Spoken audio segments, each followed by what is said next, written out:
Hello, मैं विनायक मिश्रा आपका स्वागत करता हूँ अपने यूट्यूब चैनल पे। जैसा कि हम लोग ट्रेन पढ़ रहे थे और ट्रेन का एक टॉपिक हम लोग देख चुके थे, उसके मैंने बेसिक कॉन्सेप्ट बताए थे आपको ट्रेन के बारे में और उसको सवाल भी करवाए थे। तो उसी की श्रृंखला में आज आगे बढ़ते हैं और एक मैंने सवाल ऑलरेडी रख रखा है बोर्ड पे, देखते हैं सवाल क्या कहता है। जो मैंने वीडियो दी थी ना, आप उसमें जो जिस टाइप के सवाल थे ना उसकी प्रैक्टिस जरूर किया करिए। अगर प्रैक्टिस नहीं करेंगे ना तो कुछ फायदा नहीं होगा वीडियो देखने का। ओके, चलो देखते हैं क्या सवाल बोल रहा है। दो रेलगाड़ियों की चालों का अनुपात 6:5। चाल का अनुपात मतलब ये दिया गया है। अरे वाह, आज तो मारकर बहुत अच्छा चला। V1:V2 कितना दिया गया? 6:5 और लंबाइयों का अनुपात L1:L2 5:3। ठीक है, और उसने पूछा है लगे समय का अनुपात T1:T2, ये पूछा है। ठीक है, अब मैं समझना, मैं एक स्मॉल लिख रहा है, कैपिटल लिख रहा हूँ, आप कुछ भी लिख सकते हैं। ठीक है, आज रेड मार्कर बहुत अच्छा लग रहा है मुझे देख के, इसको बड़ा खुशी हुई। एक फार्मूला क्या था हमारा? डिस्टेंस बराबर स्पीड इनटू टाइम। ठीक है, अब डिस्टेंस, ये ट्रेन की बात करिए तो ट्रेन डिस्टेंस क्या होती है? जो ट्रेन की लंबाई होती है वो ट्रेन की डिस्टेंस होती है। ओके, तो हम इसको ऐसे लिख सकते हैं L1/L2। स्पीड को क्या लिख सकते हैं? V1/V2। टाइम को T1 कैपिटल लिख लो या स्मॉल लिख लो, आपके ऊपर डिपेंड है। ठीक है, L1/L2 कितना है? 5:3। V1 6:5। T1/T2 निकालना है। अगर T1/T2 निकालना है तो ये 5 उधर चला जाएगा। देखो हम इधर लिखते हैं T1/T2। अगर 5 उधर जाएगा तो 5 25 और 6 नीचे आ जाएगा तो कितना आ जाएगा? 6 18। तो T1:T2 कितना आ गया? 25:18। कितना छोटा सवाल था। उसने बोला दो रेलगाड़ियों की चालों का अनुपात इतना है, उनकी लंबाइयों का अनुपात इतना है, तो खंबे को पार करने में लगे समय का अनुपात। ये तो बेसिक सा सवाल था। ठीक है, इसी से रिलेटेड एक और सवाल मैंने ले रखा है। ठीक है, उसको थोड़ी देर के लिए गायब कर देते हैं और इसको भी थोड़ी देर के लिए गायब कर देते हैं, इनके डिजिट को भी गायब कर देते हैं। अब एक सवाल क्या है मेरा कि उनके चालों का अनुपात जो दे रखा है वो 10:9 है और इस बार उन्होंने लंबाइयों का अनुपात की जगह समय का अनुपात दिया है। क्या दिया? उनके समय का अनुपात कितना है? 4:3। ठीक है, थोड़ा सवाल को लिखना पड़ेगा। दूसरा सवाल है, कह रहा दो रेलगाड़ियों की चालों का अनुपात 10:9 है तथा उनके समय का अनुपात 4:3 है।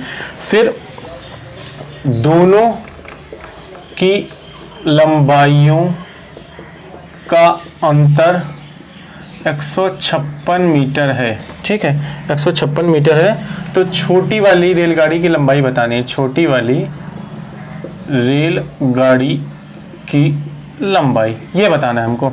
ठीक है, तो इस बार देखो उन्होंने क्या दे रखा है कि रेलगाड़ियों की चालों का अनुपात मतलब 10:9, ये हमें पता नहीं है। ठीक है, और उनके समय का अनुपात कितना है? 4:3। तो देखो हमें L1/L2 ही निकालना है। V1/V2 कितना है? 10/9 और ये कितना है? 4/3। ठीक है, तो अब अगर आप देखोगे यहीं पे लिख लेते हैं हम, L1/L2 बराबर कितना हो जाएगा? 10 चक्कू 40, 9 तियां 27। तो बोल रहा है कि दोनों की लंबाइयों का अंतर 156। दोनों की लंबाइयों का अंतर कितना है? 56। तो हमारे पास कितना अंतर है? एक की लंबाई 40 यूनिट है और एक की लंबाई कितनी है? 27 यूनिट है। तो अगर देखोगे तो 40 और 27 का डिफरेंस कितने यूनिट है? 13 यूनिट। ये हमारा यूनिट में डिफरेंस आ गया। उन्होंने मीटर में डिफरेंस दे रखा था। दोनों लंबाइयों का डिफरेंस कितना था? 156 मीटर। 156 मीटर। अगर एक निकालना चाहो ना तो 13 कम 13, 13 दूनी 26, मतलब 1 यूनिट बराबर 12 मीटर। उन्होंने पूछा है छोटी वाली रेलगाड़ी की लंबाई। तो आप हमको ये बताओ, एक की लंबाई 40 यूनिट है और एक की लंबाई 27 यूनिट है, तो छोटी वाली भाई 27 ही तो हुई। तो हमको क्या बताना? 27 यूनिट, मतलब 27 गुणे 12, 12 सत्ते 84, बच गया 8, 12 दूनी 24 और 8 कितना होता है? 32। मतलब जो छोटी वाली रेलगाड़ी उसकी लंबाई कितनी? 324 मीटर। बिल्कुल सेम पिछले वाले सवाल जैसा है। इसमें उन्होंने यहाँ पे थोड़ा क्या कर दिया कि दोनों रेलगाड़ियों की लंबाइयों का अंतर कितना है? 156 मीटर है। तो यहाँ से अगर अंतर देखेंगे तो 40 और 27 का अंतर 13 यूनिट होता है।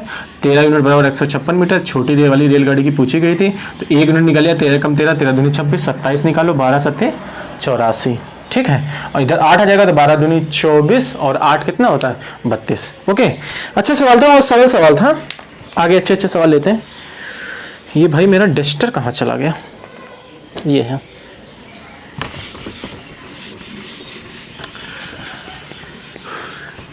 शाम का समय है। शाम के समय मेरे बाजू में एक बहुत अच्छा पेड़ है, उस पर कोयल और आके बोलती हैं और कौवे भी बोलते हैं, तो हो सकता है आपको उनकी कुछ आवाज़ सुनाई पड़ रही हो। मैं छोटे छोटे सवाल ले रहा हूँ, फिर अच्छे अच्छे सवाल कराऊंगा, ठीक है। कुछ मैं सवाल छांट के लाया हूँ। एक रेलगाड़ी स्थान ए से प्रातः 6 बजे, स्थान ए से प्रातः 6 बजे चलना प्रारंभ करती है। स्थान ए से प्रातः 6 बजे चलना आरंभ करती तथा स्थान बी पर शाम 4:30 बजे पहुंचती है। ठीक है, कितने बजे पहुंचती है? शाम 4:30 बजे पहुंचती है। रेलगाड़ी की चाल दे रखी है, रेलगाड़ी की चाल कितनी है? 40 किलोमीटर प्रति घंटा है। तो तय की गई दूरी ये पता लगाना है। बहुत सारे सवाल है। उसने बोला क्या कि एक रेलगाड़ी स्थान ए से प्रातः 6 बजे, प्रातः मतलब सुबह सुबह, ठीक है। एक रेलगाड़ी, ये स्थान ए है और ये स्थान बी है। स्थान ए से प्रातः 6 बजे चलती है बी की ओर, और ये बी पे कब पहुंचती है? शाम 4:30 बजे। शाम 4:30 बजे, ये शाम का है। अच्छा, आपको पता होगा 6 बजे से लेके 4:30 बजे तक कितना घंटा हुआ? 10.5 घंटा हुआ। कैसे? सुबह 6 बजे से 12 बजे तक दोपहर के 6 घंटे हुए हो गए, और 4:30 उधर वाले, तो 6 और 4:30 कितना हो गया? मतलब इन्होंने टोटल टाइम कितना कंज्यूम किया? 10.5 घंटे। 10.5 घंटे को हम ये भी तो लिख सकते हैं 21/2 घंटे। 6 बजे से लेके 4:30 बजे तक हमारे 10.5 घंटे होते हैं, ठीक है। मतलब ए से लेके बी तक जाने में उसको 10.5 घंटे, या बोलो 21/2 घंटे लगे। और उसकी चाल कितनी है? v बराबर कितना है? 40 किलोमीटर प्रति घंटा। तो उसने वो पूछी है तय की गई दूरी। कितना सरल सवाल है। डिस्टेंस बराबर क्या होता है? Speed into time. स्पीड को v भी लिखो, s भी लिखो। मैं कभी s लिखता हूँ, कभी v लिखता हूँ, ठीक है। 40, ये कितना आ जाएगा? 21/2, तो ये 20 आ जाएगा। तो क्या 2 कम 2 2 4, मतलब कितना? 420 किलोमीटर की दूरी तय की। कितना सरल सवाल था। एक ए से बी तक जाता है, 6 बजे स्टार्ट हुआ, 4:30 बजे तक क्या टोटल 10.5 घंटे लगे, जिसको 21/2 हमने फ्रैक्शन में चेंज कर लिया। उसकी चाल कितनी? 40 किलोमीटर प्रति घंटा, ठीक है। तो डिस्टेंस बराबर क्या होता है? Speed into time. स्पीड उसकी 40 थी और टाइम 21/2, हल कर लोगे तो कितना आ जाएगा? 420 किलोमीटर आ जाएगा। सरल सवाल थे। अब आते हैं एक अच्छे सवाल पे। सवाल देखो सब अच्छे होते हैं। अगर आपको आता है तो सवाल अच्छे हैं, अगर आपको आता है तो सवाल अच्छे, और नहीं आता है तो कुछ भी नहीं अच्छा है। बात समझे मेरी?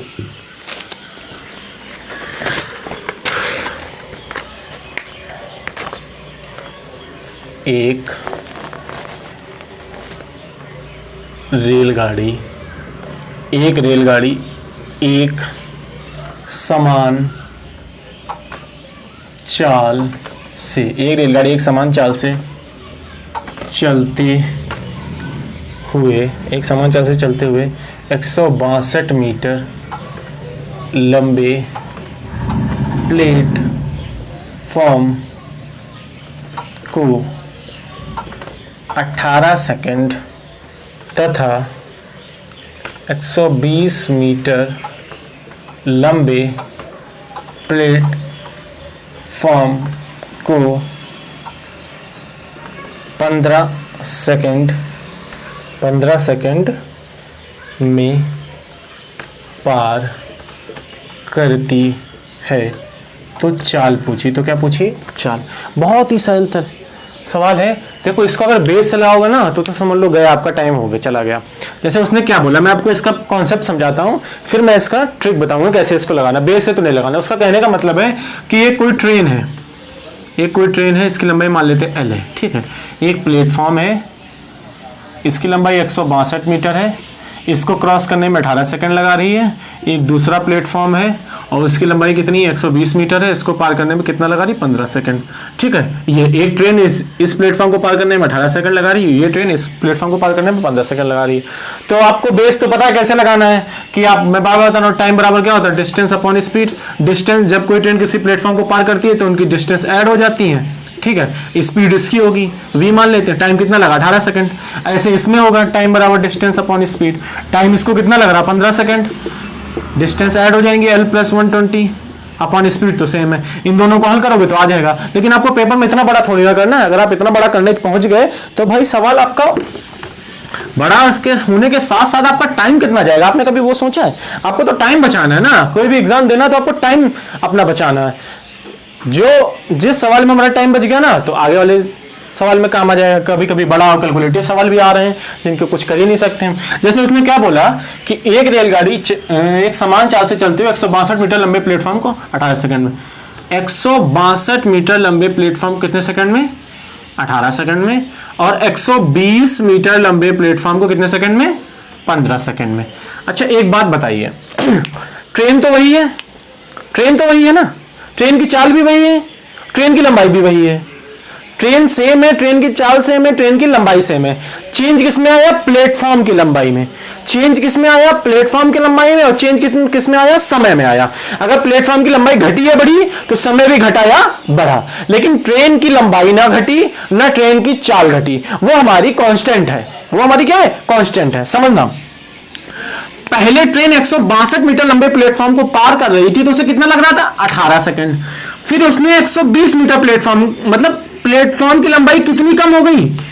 42 मीटर। प्लेटफॉर्म पहले 120 मीटर लंबे प्लेटफॉर्म को पार कर रही तो 18 सेकंड लग रहे थे। ठीक है, ये जो दूरी होती है ना इसमें एल ऐड होता है। मैंने एल इसलिए नहीं लिखा क्योंकि डिस्टेंस जो पार करती है कोई भी ट्रेन वो क्या करती है? अपनी लंबाई और प्लेटफॉर्म की लंबाई ऐड हो जाती है। यहां पे भी क्या होगा? एल ऐड होगा। लेकिन मैं एल इसलिए नहीं लिख रहा हूं क्योंकि वो एल तो कट जाएगा। आपको पहले इतनी दूरी जा रही थी एल प्लस 162 प्लस फिर जाने लगी एल प्लस 120, तो एल से तो कोई मतलब नहीं। 162 की जगह 120 जाने लगी, मतलब 42 मीटर कम हो गया। 42 मीटर दूरी कम हो गई। अगर दूरी कम हो गई तो समय भी कम होगा, समय भी कम लगेगा। 18 सेकंड की जगह 15 सेकंड लगे, इसका मतलब कितना सेकंड लगने लगा? 3 सेकंड। ये मेरी बात समझ में आ गई?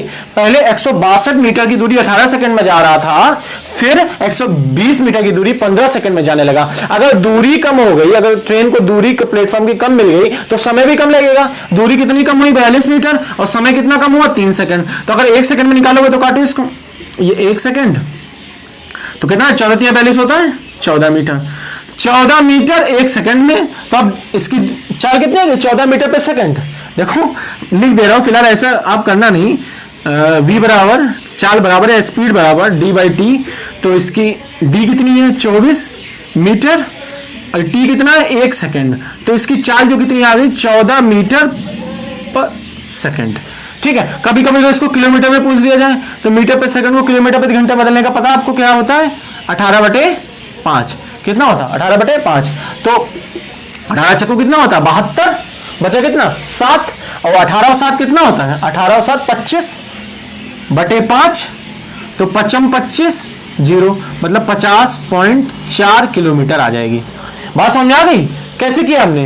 फिर से मैं बताता हूं कि 162 मीटर लंबे प्लेटफॉर्म को 18 सेकंड में पार कर रही थी और 120 मीटर लंबे प्लेटफॉर्म को 15 सेकंड में। आपको ये कुछ नहीं करना, जैसे मैंने इतना बड़ा कर दिया, आपको थोड़ा नहीं करना है।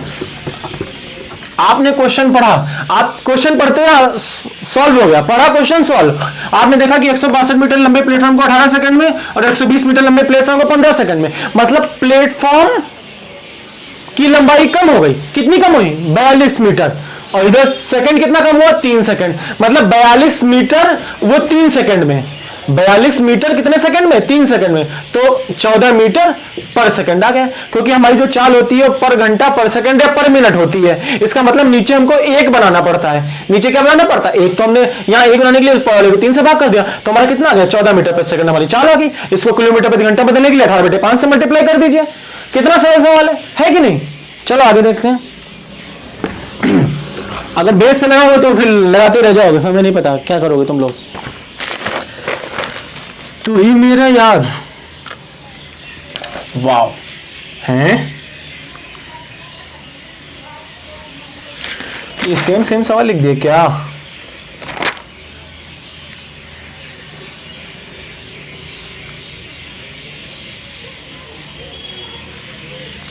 अच्छा, ये दोनों मैंने क्या किया, ये दोनों सवाल जो है सेम लिख दिए। चलो छोड़ो, दूसरा सवाल लिखते हैं। एक रेलगाड़ी लो,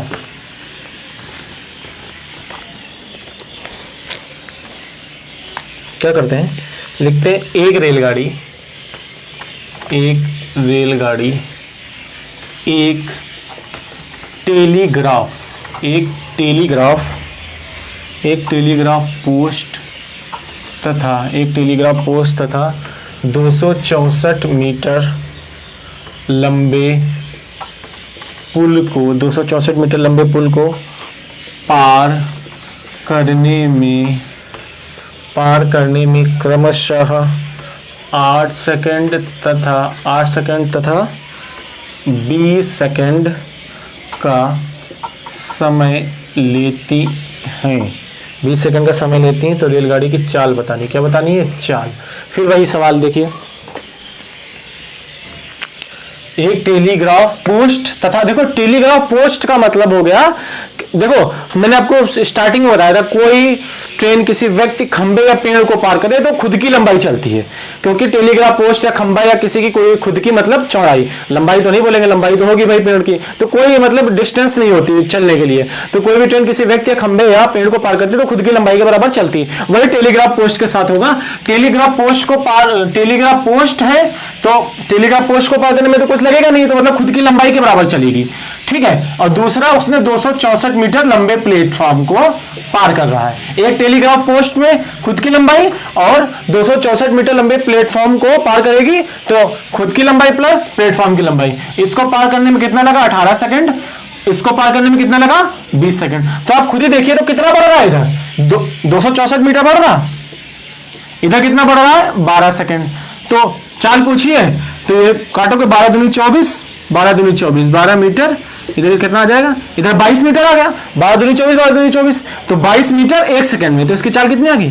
22 मीटर पर सेकंड। किलोमीटर प्रति घंटा में चेंज करना है तो किससे मल्टीप्लाई कराएंगे? 18/5 से, ठीक है। याद रखना, टेलीग्राफ पोस्ट अपनी खुद की लंबाई के द्वारा ट्रेन चलती है उसको पार करने में, और ये प्लेटफॉर्म को पार करेंगे तो L + 264। यहाँ पे 264 बढ़ गया, यहाँ पे 12 बढ़ गया। 12 दूनी 24, 22 मीटर 1 सेकंड में, तो 22 मीटर पर सेकंड आ गया। अगर इसको किलोमीटर प्रति घंटा में चेंज करना है तो किससे मल्टीप्लाई? 18/5 से, ठीक है। कितना अच्छा सवाल है।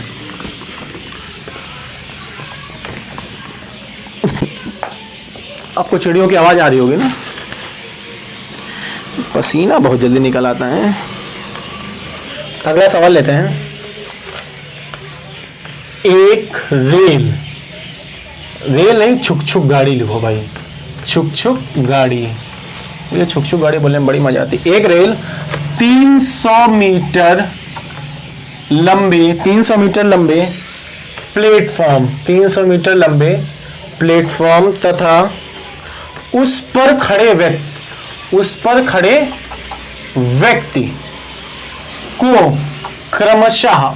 व्यक्ति को क्रमशः 25 सेकंड तथा 10 सेकंड में पार कर सकती है या लेती है, आपकी मर्जी, आपका हाथ आपका पेन। यदि रेल लिखो भाई, रेल एक 200 मीटर लंबे प्लेटफॉर्म को पार करे तो समय बताएं। कितना अच्छा सवाल है। एक रेलगाड़ी 300 मीटर लंबे प्लेटफॉर्म को या व्यक्ति को, देखो 300 मीटर लंबे प्लेटफॉर्म को पार करने में इतनी डिस्टेंस चलेगी और व्यक्ति को पार करने में सिर्फ L चलेगी। पिछला वाला सवाल मैंने बताया, व्यक्ति या खंबा या पेड़ को पार करने में खुद की दूरी के बराबर चलती है, तो 300 मीटर में चलेगी तो L + 300, और उस पर खड़े व्यक्ति को पार करने में कम सा 25 तथा 10 सेकंड। इधर 25 सेकंड लग रहा है, इधर 10 सेकंड लग रहा है। क्या आप मुझे बताएंगे इधर कितने का अंतर पड़ा? 300 मीटर का। इधर कितने का अंतर पड़ा? 300 मीटर का। और इधर कितने का अंतर पड़ा? 15 सेकंड का। तो आप यहां से एक बात तो जान गए, इसे काटोगे तो 20 मीटर 1 सेकंड। तो अगर इसकी वेलोसिटी देखोगे या चाल देखोगे तो कितनी आ गई? 20 मीटर पर सेकंड। लेकिन उसने चाल तो पूछी नहीं भाई। उसने पूछा क्या कि एक 200 मीटर लंबे प्लेटफॉर्म को पार करने में समय। तो ये पुराना वाला सवाल समझ लीजिए, समय बराबर क्या होता है? T बराबर D/S। तो अगर 200 मीटर लंबे प्लेटफॉर्म को पार करेगी कोई ट्रेन, किसी प्लेटफॉर्म को पार करती है, तो ट्रेन की लंबाई प्लस प्लेटफॉर्म की लंबाई। क्या महानुभाव हमको बताएंगे क्या यहाँ कहीं प्लेटफॉर्म की लंबाई है, ट्रेन की लंबाई है क्या यहाँ कहीं? नहीं है ना। प्लेटफॉर्म देखो L + 200 अपॉन ये चाल भी हमारी V दे रखी है, 20 निकाल ली हमने। बस यहाँ पे फर्क किसका आ गया? L का। L कहां से आएगा? एल कहां से आएगा, निकालोगे तो आएगा। देखो एल की ये एल दूरी कितने सेकंड में जाती है, 10 सेकंड में। एल दूरी कितने समय में जाती है, 10 सेकंड में। अगर 1 सेकंड में 20 मीटर जाती है तो 10 सेकंड में 200 मीटर नहीं जाएगी।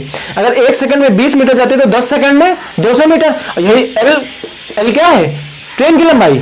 एल अगर वो 10 सेकंड में जाती और 10 सेकंड की अगर वैल्यू निकालना चाहे, अगर 1 सेकंड की वैल्यू 20 मीटर, 10 सेकंड की वैल्यू 200 मीटर है, इसका मतलब एल की वैल्यू हमारी कितनी आ गई, एल की वैल्यू कितनी आ गई भाई हमारी 200, 200 200 400 बटे 20। इसका मतलब हमारा जो समय आ गया कितना आ गया, 20 सेकंड आ गया। कितना आ गया, 20 सेकंड।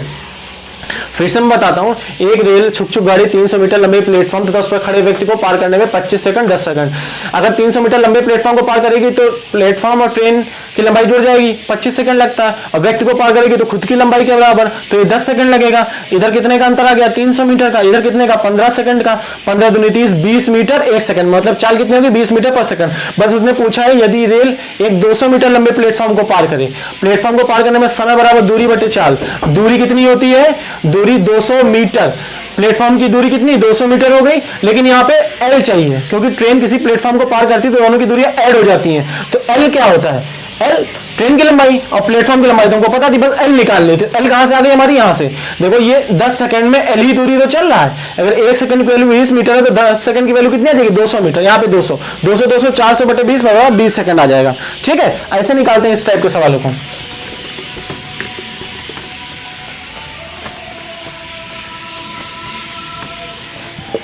अगला देखें,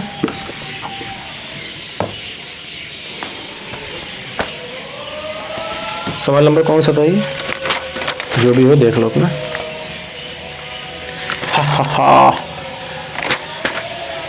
चलो ये दो कंपोनेंट डिवाइड वाला भी एक सवाल है। दो रेलगाड़ी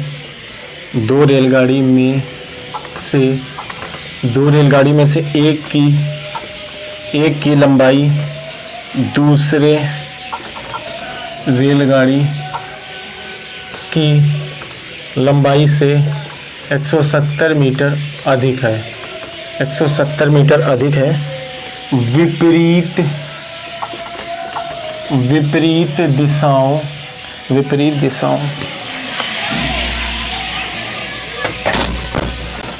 विंडो बंद कर दी मैंने। विपरीत दिशाओं में चलती हुई वे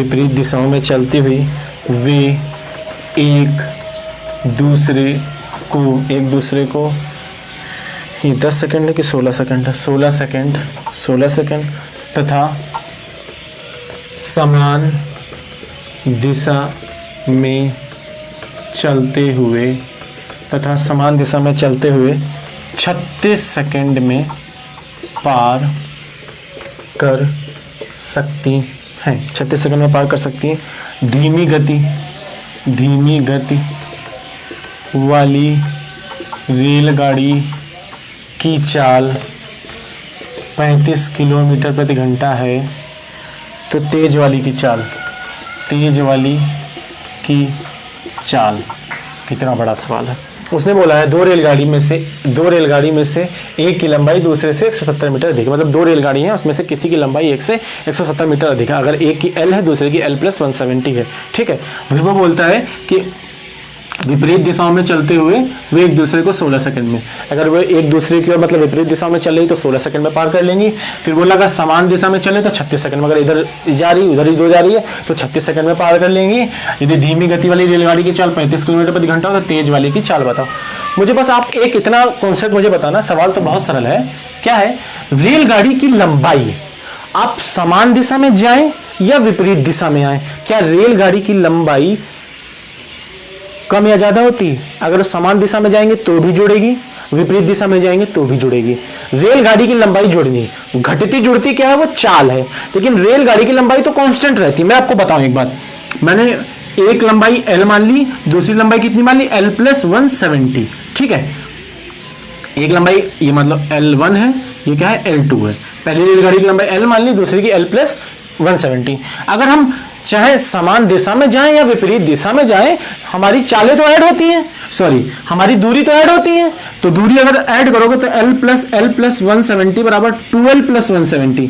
अगर समान दिशा में जा रहे हैं तो भी यही हमारी दूरी रहेगी, अगर विपरीत दिशा में जा रहे हैं तो भी यही दूरी रहेगी। तो कहने का मतलब है कि दूरी कांस्टेंट रहेगी। कि दूरी हमारी कांस्टेंट रहेगी। अगर हम समान दिशा में चले या विपरीत दिशा में चले, हमारी दूरी क्या रहेगी? कांस्टेंट रहेगी। इसका मतलब है अगर ये वाला फॉर्मूला लिखें d बराबर s इंटू टी, अगर d कांस्टेंट है, मैं आपको बार बार बता रहा हूं, अगर d कांस्टेंट होता है, अगर d कांस्टेंट होता है तो स्पीड और टाइम एक दूसरे के रिवर्स होते हैं। स्पीड और टाइम एक दूसरे के क्या होते हैं? रिवर्स होते हैं। तो क्या हम इसको ये नहीं लिख सकते हैं s1 upon s2 t2 upon t1? ये हमारा एक आ गया। अगर डिस्टेंस कांस्टेंट, अगर डिस्टेंस बराबर है तो स्पीड और टाइम एक दूसरे के रिवर्स होते हैं। इसको लिख सकते हैं s1 अपॉन s2, इसको लिखते हैं t2 अपॉन t1। अच्छा, अब मेरी बात समझना, यहां पे आते हैं हम। s1 पहले वो बोला है विपरीत दिशाओं में चलती हुई, हमें एक की चाल s1 मान लेते हैं, दूसरे की चाल कितनी मान लेते हैं? s2। एक की चाल कितनी मान लेते हैं? s1 और दूसरे की चाल s2। अगर विपरीत दिशाओं में चलती हैं तो विपरीत दिशाओं में मतलब पहली जो कंडीशन है वो विपरीत दिशाओं में है, और विपरीत दिशाओं में चालें क्या होती है? जुड़ जाती हैं। अच्छा, ये s1 s2 मैंने ऑलरेडी लिख रखा है, तो इसको कुछ भी मान लो, चलो कैपिटल है वो, ये कैपिटल S1 S2 ये स्मॉल है, ठीक है। अगर विपरीत दिशाओं में चलती हुई वे एक दूसरे को 16 सेकंड, मतलब पहले विपरीत दिशाओं में चल रही, और विपरीत दिशाओं में हमारी चालें क्या होती हैं? जुड़ती हैं। मतलब S1 की वैल्यू S1 प्लस S2 हो जाएगी। फिर वो समान दिशा में चली, और समान दिशा में चालें क्या होती है? हमारी घटती हैं। समान दिशा में क्या होती है? हमारी चालें घटती हैं। अच्छा, ये T1 की वैल्यू है क्योंकि ये पहली वाली है, और ये 36 सेकंड किसकी वैल्यू है? T2 की, ठीक है। ये विपरीत दिशाओं में एक दूसरे को 16 सेकंड में पार करती हैं, और समान दिशा में 36 सेकंड, मतलब ये T1 की वैल्यू है, ये किसकी? T2 की। तो पहले हमें T2 की रखनी, मतलब पहले 36 रखो और फिर क्या रखो? 16 रखो। तो इसको काट लोगे, 4 9 36 और 4 चक्कू 16, ठीक है। इतनी बात तक अगर किसी को कोई समस्या हो तो फिर से समझा देता हूं कि उसकी डिस्टेंस कांस्टेंट रहेगी, क्योंकि ट्रेन की लंबाई ऐड ही होगी, कभी घटेंगे नहीं, चाहे समान दिशा में चले विपरीत दिशा में, ठीक है। और अगर डिस्टेंस कांस्टेंट है तो स्पीड और टाइम का रेशियो एक दूसरे का रिवर्स होता है। इसको लिख सकते हैं s1 अपॉन s2, इसको लिख सकते हैं नीचे है तो इसको t2 अपॉन t1 लिखेंगे। तो विपरीत दिशाओं में चल रही, पहले विपरीत दिशा में, विपरीत दिशाओं में चालें क्या होती है? जुड़ जाती हैं, फिर समान दिशा में चालें घट जाती हैं। और ये T1 की वैल्यू दे रखी है 16 सेकंड, T2 की वैल्यू दे रखी है 36 सेकंड, काट लो, 4 9 36 और 4 चौको 16। और आपने इंटर में पढ़ा होगा कंपोनेंडो डिवाइडेंडो होता है, इसको योगांतरानुपात बोलते हैं। क्या बोलते हैं?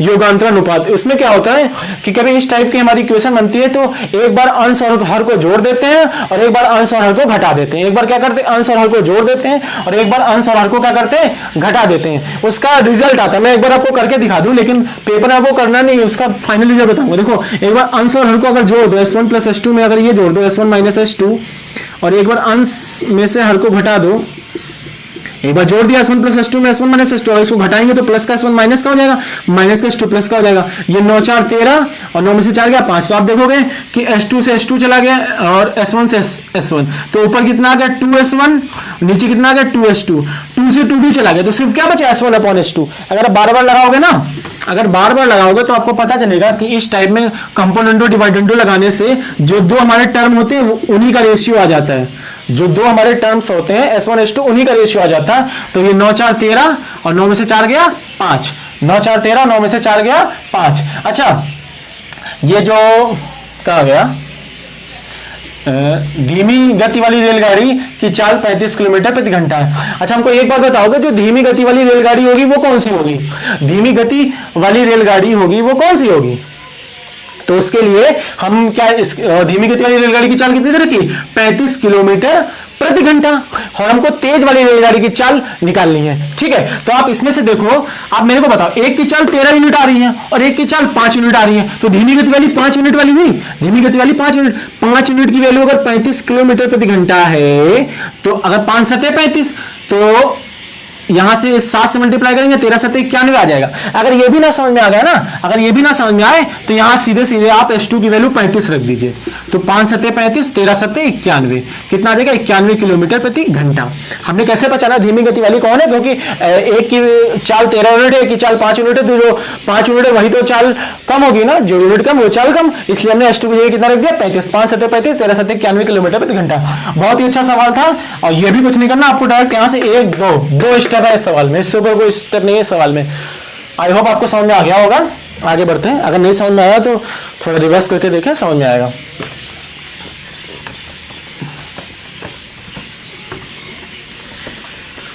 आज है फ्रेंडशिप डे। क्या स्पेशल है फ्रेंडशिप डे पे? कुछ स्पेशल नहीं, सब बेकार है।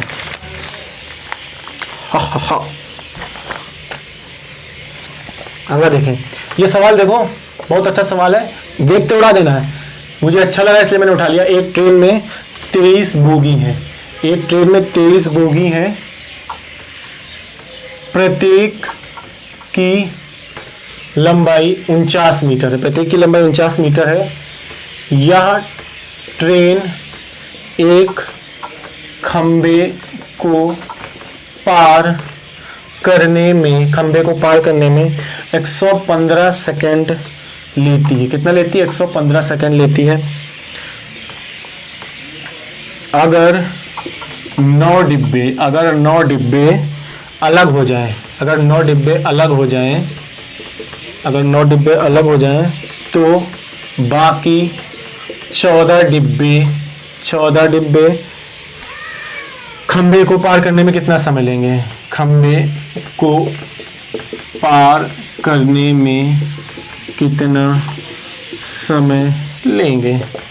उसने बोला है ना कि एक रेलगाड़ी में कितने डिब्बे? 23 डिब्बे हैं। एक रेलगाड़ी में 23 डिब्बे है ना, 23 बोगी है, और 23 बोगी से अगर रेलगाड़ी जा रही है तो एक प्लेट वो खंबा लगा हुआ है, उसको पार करने में 23 सेकंड का समय लेती है। अगर बोल रहा है उसमें से 9 डिब्बे हटा दिया जाए तो 14 डिब्बे उसको पार करने में कितना सेकंड लगे? कुछ नहीं, क्या है भाई, 23 बोगी खंबे पार करने में कितना सेकंड का समय ले रही है? 115। 23 बोगी खंबे को पार करने में कितना सेकंड का समय ले रही? 115। तो एक बोगी कितना लेगी? 5 सेकंड। 23 पंचे 115, 23 पंचे 115। अगर 23 बोगी खंबे पार करने में 115 सेकंड ले रही तो एक बोगी 5 सेकंड लेगी, और 14 बोगी कितनी लेंगी? 14 पंचे 70 सेकंड। खत्म सवाल। सवाल में कोई कुछ था ना? 23 बोगी 115 सेकंड का समय लेते, तो 23 बोगी 115 सेकंड, तो एक बोगी कितना लेगी? 5 सेकंड का। 14 बोगी 14 पंचे 70। खत्म, कुछ भी नहीं था सवाल में, बेकार सवाल था, लिखने में खाली टाइम वेस्ट हुआ।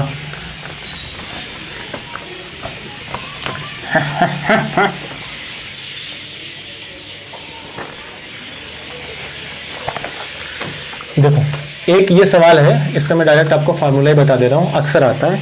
दो रेलगाड़ी ए तथा बी स्टेशनों एक्स तथा वाई से एक दूसरे की तरफ चलना प्रारंभ करती हैं। वे वाई तथा एक्स स्टेशनों तक पहुंचने में क्रमशः 4 घंटे 48 मिनट तथा 3 घंटे 20 मिनट का समय लेती हैं। 3 घंटे 20 मिनट का समय लेती हैं। ए की चाल 45 किलोमीटर प्रति घंटा है, तो बी की चाल। ठीक है, इस टाइप के सवालों में एक फार्मूला होता है, मैं आपको डायरेक्ट बता दे रहा हूँ। कभी कभी क्या कहता है, दो रेलगाड़ी ए तथा बी, दो रेलगाड़ी हैं, और रेलगाड़ी मत बनाओ, स्टेशन बना लो। एक्स तथा वाई स्टेशन से चल रही है।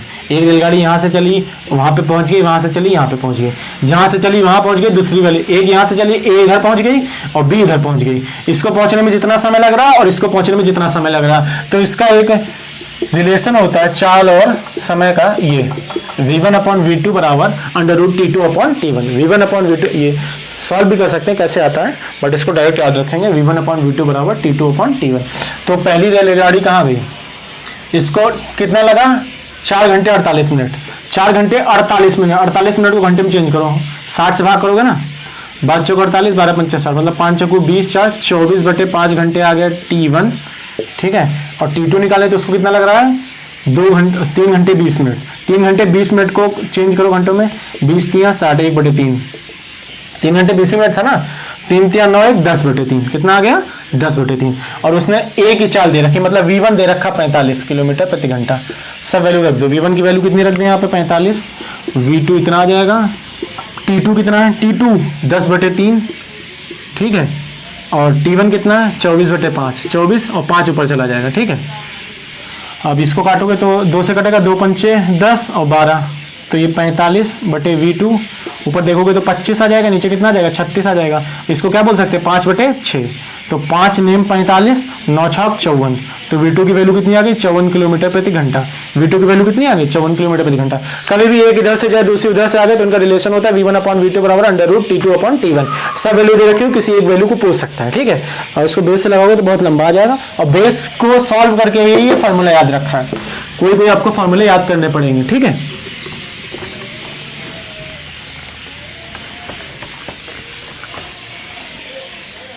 मेरे बोर्ड में देखो मैं सैनिटाइजर लगाता हूँ।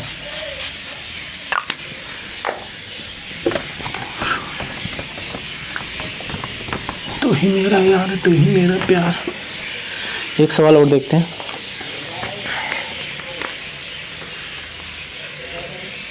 एक ट्रेन दो व्यक्तियों को क्रमशः 9 तथा 10 सेकंड में पूर्णतः पार कर पाती हैं। 9 तथा 10 सेकंड में पूर्णतः पार कर पाती हैं। व्यक्तियों की चाल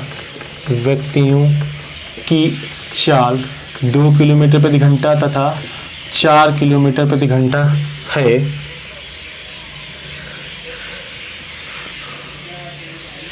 सेम दिशा समान है, सेम डायरेक्शन में जा रहे हैं, दिशा समान है, ठीक है। तो उसने पूछा क्या, ट्रेन की चाल, क्या पूछा है, ट्रेन की चाल, ठीक। देखो इस टाइप के सवाल को लगाने का तरीका क्या होता है, उसने बोला है कि जिधर ट्रेन जा रही है ना, जिधर ट्रेन जा रही है उधर ही दो व्यक्ति जा रहे हैं।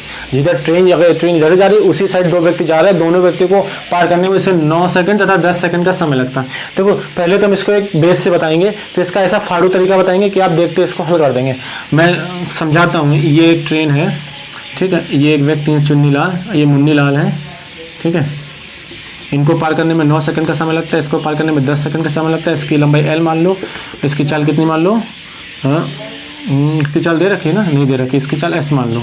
इनकी चाल दे रखी 2 किलोमीटर प्रति घंटा, इसकी चाल दे रखी 4 किलोमीटर प्रति घंटा, ठीक है। अब पहले हम इसके लिए बताएं। देखो डिस्टेंस बराबर क्या होता है, टाइम इंटू स्पीड। हम दोनों का एक साथ लगाते चल रहे हैं। डिस्टेंस इसकी कितनी है, L है। टाइम, पहले स्पीड लिख लो फिर टाइम लिखते हैं, स्पीड इंटू टाइम, ठीक है। अब स्पीड, अगर हम इसकी बात कर रहे हैं, पहले इसकी, अगर ये ट्रेन उसी की दिशा में जा रही है तो अगर समान दिशा में जाती है तो चालें घट जाती है। इसकी चाल S है, इसकी 2 है, तो कितनी आ जाएगी S-2। और टाइम कितना लगा, 9 सेकंड। अब देखो ये चाल किलोमीटर प्रति घंटा, ये भी चाल किलोमीटर प्रति घंटा, तो मीटर प्रति सेकंड में बदलने के लिए 5/18 से मल्टीप्लाई कराएंगे, बराबर। ये L हमने समान लिखा। अब इसके लिए बात करते हैं, तो इसके लिए स्पीड क्या होगी, दोनों समान दिशा में जा रहे हैं ना, तो इनकी चालें घट जाएंगी, तो कितना हो जाएगा S-4। और सेकंड इनको समय कितना लगा, 10। अब वही किलोमीटर प्रति घंटा को मीटर प्रति सेकंड में चेंज करेंगे, 5/18। ये 5/18 से 5/18 कट गया, इसकी मल्टीप्लाई करोगे तो 9S - 9 दूनी 18, उधर एक स्मॉल बन गया है, कैपिटल क्या बताएं, 10S - 40। तो ये उधर S जाएगा, 10 में से स्मॉल ही बना लो, हैं नालायक, बार से स्मॉल बन रहा है।